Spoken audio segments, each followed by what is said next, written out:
Let's talk about sketchbooks. Hi everybody, my name is Mitch Goldstein, and I want to welcome you to a new series on this channel about general creative practice. Now, if you watched my video last week, which I will link to up here, I did talk about how sketchbooks are basically a tool of active curiosity and that I would expand on the idea. This is the video expanding on that idea. So, what are sketchbooks for? I think we are all told you should keep a sketchbook, especially in school. All artists keep a sketchbook. All designers have a sketchbook. You should always have a sketchbook. But I think it's kind of left there. It's just like use a sketchbook and then we walk away from the conversation.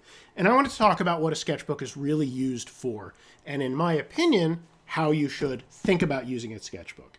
So this is approximately 45 or 50 something sketchbooks that I've used over the past 35 plus years of my sort of creative life. And I tend to go through approximately one or two sketchbooks a year, sometimes less, sometimes a little more, but generally speaking, about one or two a year. And so I have some thoughts on this subject. So what is a sketchbook for? A sketchbook is a tool. That is it. It is nothing more than a tool of active curiosity. It is a tool that helps you sort of process and develop ideas. It is a sort of a way to kind of record your brain to some extent. What it is not is precious. It is not special. It is not something to be treated delicately and carefully.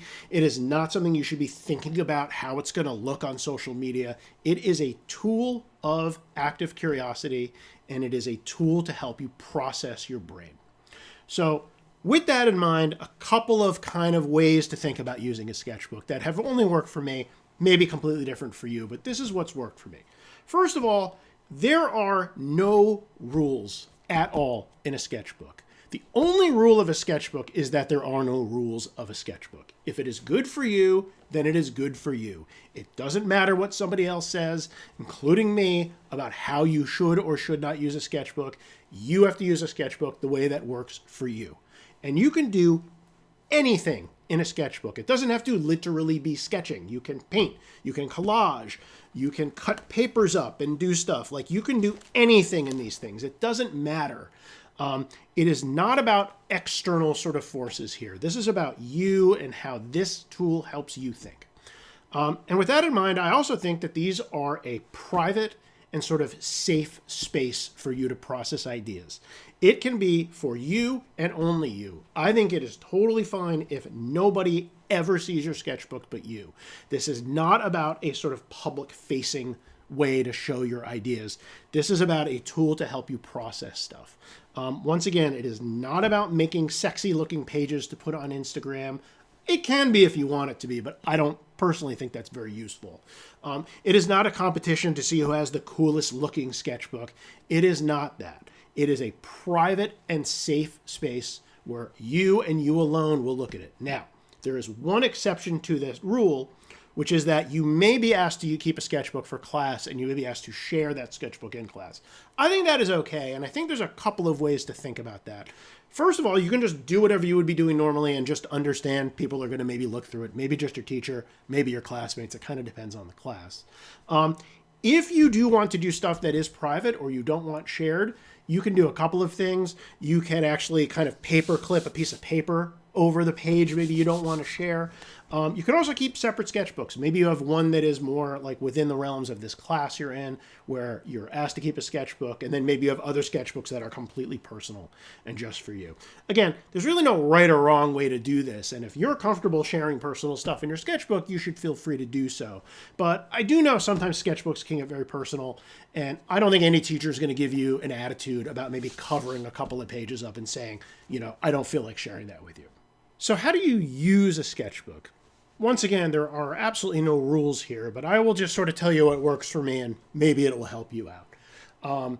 The first thing you want to do, I think, is to scribble all over the first page of a sketchbook. You get the sketchbook, it is this beautiful, pristine, gorgeous little object. It is filled with potential. Anything goes, and you kind of don't want to ruin it on day one.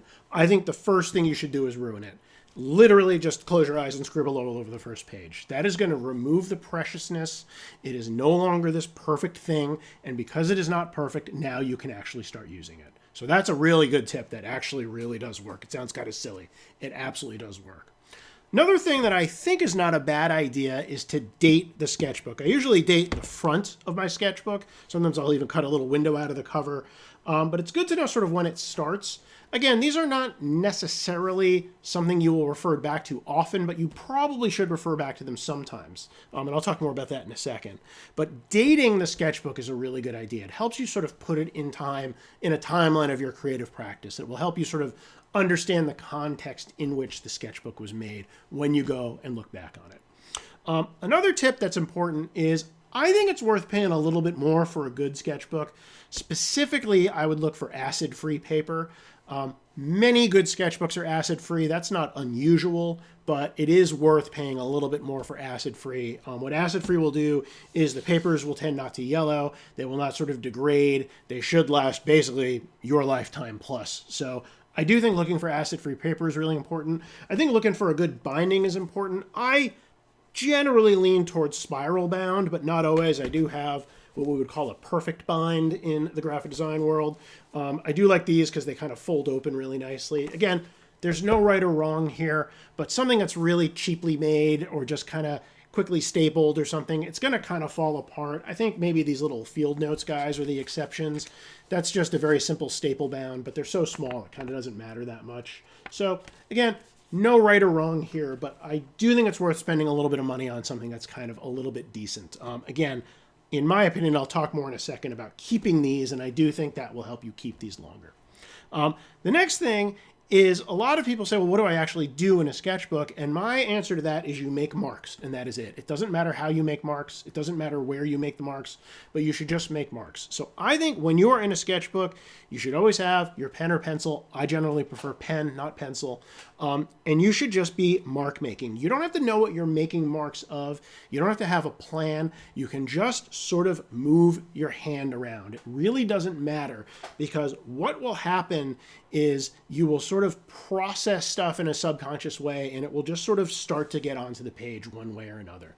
And again, you are not here to make perfect stuff. You're just processing ideas. And so just making marks always helps. It's never a bad decision to sort of make marks. You can also try a lot of different ways of making marks. Again, you can even close your eyes and do stuff. You can sort of turn the sketchbook around and draw on top of things. That's something that actually works surprisingly well, drawing on top of other sketches. You think you're ruining it, you're actually not. You might discover something really interesting. Doesn't really matter. Pretty much anything goes here. Additionally, you can bring another medium. Maybe you do some pen and some pencil. I actually kind of like doing some very basic watercolors in sketchbooks. I find they help me sort of, when I'm thinking sculpturally about work, it helps me sort of see what I'm thinking about a little bit better. Just really simple. It's not about making a beautiful watercolor. It's just a way to process. So again, anything kind of goes in here. So I think as long as you're making marks and moving your hand around, you're pretty much good. Another really important thing about using a sketchbook is you should reserve judgment about what you're making until you're done making it. Because making things and evaluating things are completely different sort of processes in the brain. And I think if you're making stuff and judging what you're making while you're making it, you're kind of getting in your own way. So what I would recommend is you just draw or whatever you're doing in these without any sort of question of its veracity, without thinking is it good or bad, without looking at it as right or wrong. And later you can go back and say, okay, that was actually really interesting. That brought up an idea that I could go forward with, etc. Really useful to make first and then evaluate and not try to do those things at the same time. To me, that is a recipe for disaster. And then really lastly is I would try all sorts of different sizes. You can see here I've got kind of big notebooks and sketchbooks. I've got little ones. I've got some pretty chunky boys here. I've got littler, sort of smaller ones. Again, there's no right answer, and I kind of vary on a day-to-day basis what feels right to me. I've even done some of these are like pads, this Rhodia stuff. These is like literally just like a pad of paper. Again, it doesn't really matter. I think you just kind of go for it and you see what happens.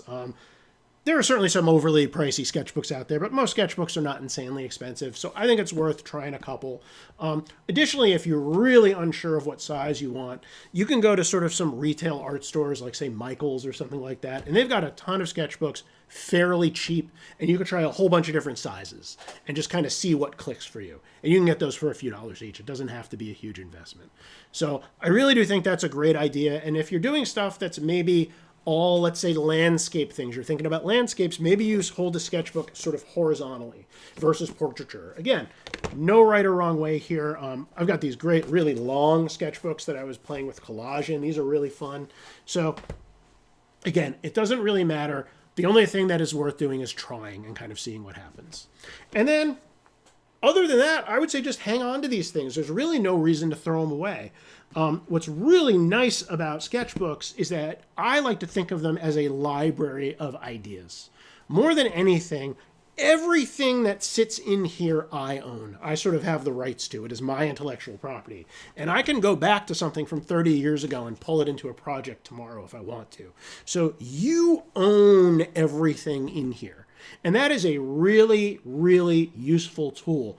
I think of this as a library of ideas. And I will make another video on that idea because that's a really important idea in creative practice. This idea of just sort of having this stuff sitting there so you never start from nothing. So those are my thoughts on sketchbooks. And something I want to just kind of mention here is you will notice I am not showing you inside of my sketchbooks. And that is very intentional. It does not matter what I do with a sketchbook. It only matters what you do with a sketchbook. And so that is why I'm choosing not to sort of flip through these and show you a whole bunch of screenshots of these. It's just not important how I use these. It only matters how you use these. And that's really, at the end of the day, the most important point of this entire video is these are tools for you. And what you do is all that matters. I hope that helped. I hope you enjoyed this video. I will see you in the next one. Thank you.